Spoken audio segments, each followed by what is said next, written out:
Hey everybody, it's Jason Blaha here, and today I want to talk to everyone about something that should be common sense to a lot of people, but a lot of times it isn't, and it is something that needs to be reiterated when we are talking about the fitness community online, because people get slammed with standards and people are allowed to sit behind keyboards, not in person. They say horrible things to other people, they insult other people, they insult their progress. And people need to remember that sometimes you can't let people online or other people define your rate of progress. And it's important to remember that when people put out information on progress rates, they're only guidelines. That's it. They're loose guidelines. Even, for example, I've put out guidelines on what I think someone should be on average, should be able to hit on my novice program. Yet I have never once berated people who don't reach those standards, and I wouldn't do that. And although you'll see people who online will say, oh, Jason said this is what you have to reach it. If you don't reach this, you're a lazy piece of shit, or you suck, or you should kill yourself. That's the way that translates on forums, but that's never a standard I've set. I've set that standard based upon if a person's lifestyle, their genetics, and their age are conducive to reaching those goals. In an ideal situation, which means someone who is under 35, over 18, who is at least average height, in good health, who gets plenty of food and sleep for the entire year, will probably reach those goals. That's the middle of the bell curve, and there's people on both extremes. I've had people who blew those standards way out of the water as a minority, and then a minority of people who couldn't reach them. But a lot of times the people who couldn't reach them, one of the other extenuating circumstances is in the way. Does that make them a bad person? If you started my program when you were 15 or you were 40 years old, does that make you a bad person? If you have a full-time job and you go to school full-time and you only get 6 hours of sleep a night, are you a bad person because you didn't reach my numbers, so you only got within 10% of them? You only got 90% of the way because you don't get enough sleep? Or you were morbidly obese and you cut the whole time, you spent a whole year in a calorie deficit, so you didn't get enough food and you don't reach those numbers, are you a bad person? No, of course not. Did you make progress the entire time? Yes.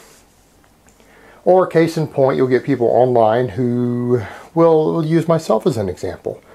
They'll jump up and say, oh, Jason, your progress has been terrible. Your progress has been terrible. You're a below average power lifter. And those are my medals for the year. I don't have anything lower than a bronze, even from international events. So I guess that makes me below average. But there is no timeline for someone in my situation.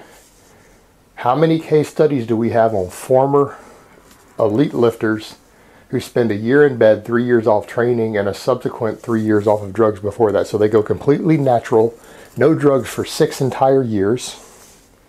3 years of that with no training and an entire year in bed. Do we have a model on how fast you're supposed to gain strength and muscle after that?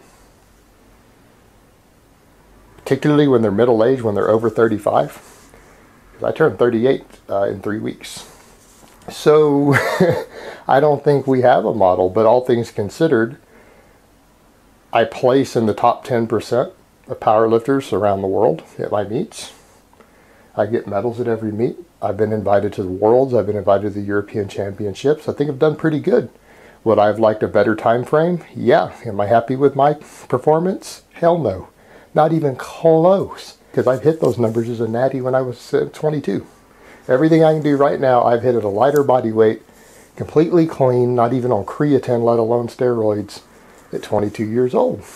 But the point of that is, don't let other people and let people on the internet define your standards for you, because you have extenuating circumstances in your life. Some people do not dedicate their entire life to their training, to their diet. It is a part of their life, and the thing is, all of this stuff is a journey. These are about long-term results. Your training, your fitness, even your sports performance, unless you're trying to compete at the professional level in a sport and make a living at it, in which case, yeah, you better care about this stuff. Disregard this video. But these things are life journeys.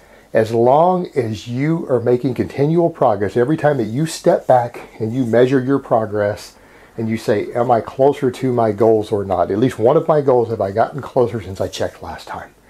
And if the answer is yes, then you've been successful because you've gotten closer to reaching your goal. Did you get stronger? Did you gain muscle? Did you lose fat? Did you improve your cardiovascular stamina? Did you reduce your 5K run time? Did you improve somewhere? And if the answer is yes, then you're making progress. What more do you want? And as long as you make continual progress every single month, every single week, every single year, as long as your progress is continual in the direction that you want to go, you are being successful. You are successfully working towards your goals. And that should be your benchmark. Your standard shouldn't be some arbitrary standard that other people give you online. Your standard should be, every month, am I closer to reaching my goals than I was the month before? That should be your standard. As simple as that. All right, guys, that's really all I have to say on that today. I hope it's been informative, and I will talk to you guys next time. But let me give you guys a bicep shot before I go. Oh, Mount Biceps.